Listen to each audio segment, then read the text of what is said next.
everyone, it's Rosalie Celeste. I wanted to make a video today on something that I know I found a bit difficult, and it can trip you up quite easily if you don't sit down and think about it. So I wanted to make a video on making the main characters for your story. So the main characters in the Soul series, which wrote, was basically Anna and Tyson. The the story kind of revolved around their coming together, and then their accepting of life, especially Anna's accepting of her life because it was so different than what she knew.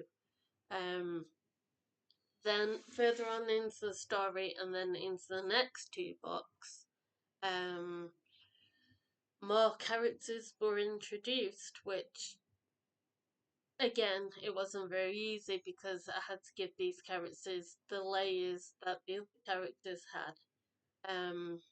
Because a lot of the time there are other characters that are quite essential to the story, even if they aren't the main characters. And being able to properly write it down and feel what you're writing, it's very important. So that's why I wanted to talk about it. I wanted to share my tips, my ideas. If you hear something you don't quite agree with in this video, please feel free to say in the comments and say how you feel and what you would do, and because everyone's going to have their own way of dealing with things, their own way of writing things, because everyone's different. So I would say my first tip writing main characters is the idea of inspiration. It can be good and it can be bad as well. Good because obviously being able to picture a person and think of them when you're writing a character can help incredibly much. Um, but I think it kind of helps the creativity of, as you go down the line being an author, if you can make up your own characters and see them as well. I find it a lot easier to visualize a character when there are some characteristics of someone I already know. Um, but it kind of helps to create my own idea of what they're like as well.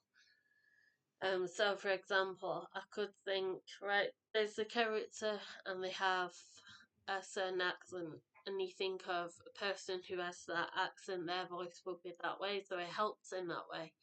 And you could say, this person's very loyal, and you think of this person that you think is very loyal, and you start to see their features in this character, and it's really helpful in that way. But if you can start with a few base points, a very loyal character, maybe they have this kind of accent, maybe have a certain colour of hair, or those kind of things. But then kind of add your own ideas onto that. It kind of makes it easy to keep the story going because you haven't got any obstacles like the person that you think of, they would never do what this character's doing. But that kind of stops you from writing what you want to write, so it helps to have your very own character. You could say, well, would you do that? Would he do that? Things like that. It helps in that way. I would say, depending on your genre, it's good to not have any limitations on yourself in the beginning. It's like, obviously, you'd be like, I don't like this, so I don't want to write about it. When I say don't have any limitations, I mean don't stop yourself from doing something you want to do. If you feel like it make you uncomfortable, then don't write about it. But don't stop yourself from writing about something just because you're a bit nervous. Because you could write about it, realise you're not good at that, and then you don't do it again. And then on the flip side, you could be writing about something and realize you are very good at that particular thing you're writing about, and then you can write in the future, and you've got more in your imagination that way. Um, Main characters as well. Like you hear like or see it on social media and things like that. You'll see an author and they'll say, my characters just won't behave themselves today. They're doing this, they're doing that, and you, what are you on about? But that is literally the way it is sometimes, or at least it is for me. I know that it's not for everybody. Um, but you can be like, you want to write things a certain way, and then you think, no, but that would never happen because this character, they're not like that. So, two people who absolutely hate each other and have no qualities where they would suddenly see eye to eye, and you throw them together in a relationship or something, that wouldn't make sense, and your head would automatically rebel against it, and the characters wouldn't, it wouldn't fit, and they wouldn't fit in that category. So you have to go with something you think is a bit of a twist, maybe. It's good. That could be good for being in a book, but at the same time, you can't go for something that you won't allow yourself to write as well. You have to be able to see yourself writing that. Um, and I wouldn't give yourself like the worst thing you could do. Like when you're more experienced, I think it's great to do that because you've got time on your hands, but don't give yourself a deadline because that is something I've done and I've paid dearly for. I've stressed myself out to the point where I wasn't well, and all because I said I want to do something by this time. And even creating a character, don't say, well, I'm gonna get this character created by this point. It doesn't work like that. Your mind will believe what it believes when it wants to. If you try and force yourself to feel a certain way, you're gonna pay for it, and your body won't let you. Ex- your body won't let you just accept that because your body won't accept that. And then the last thing I would say is look around when you go out, and even look at your family and your friends, and think, you know, this is the way they are. Do I think a character would be like that? And when you go to places, always make sure you got something to write with, a notebook, or write on your phone, or use a voice recording. That's what I have to do. I have trouble writing.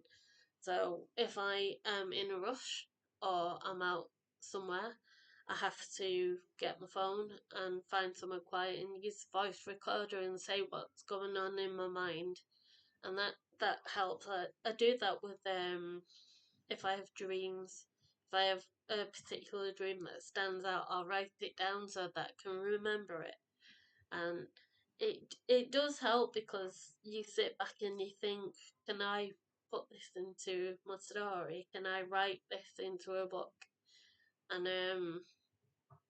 there's a lot of ideas you don't realise would work until you see them in front of you or you hear them. So it's not a particular long video. It got me thinking because there's a book I'm working on at the moment. I'm always writing. I find it so difficult to carry on a story. I've got loads of beginnings or ends with nothing in between. But I've got to think very hard on the characters that are being portrayed now, and I'm very close to the end. And every time I get close to the end, I think of something else that will make sense, or swap something out or something. and it's important to be able to do those things, but it's important to be able to be consistent too. Um, and yeah, it just made me think for a bit because it's something that my phone it's something that's you could apply it to anything creative, like if you're drawing, if you're a journalist, anything like that, you could apply it to that as well. But what you see around you can greatly influence what you're writing down, and that can go for, what's happening, but it can also go for the people that are in your book as well. So it's important to pay attention to your surroundings and think about, okay, this is happening and it's nice to see, and I'd quite like to write about it. So you write about it, and depending on your genre, it kind of fits around it. So yeah, thank you for listening to my video. Bye.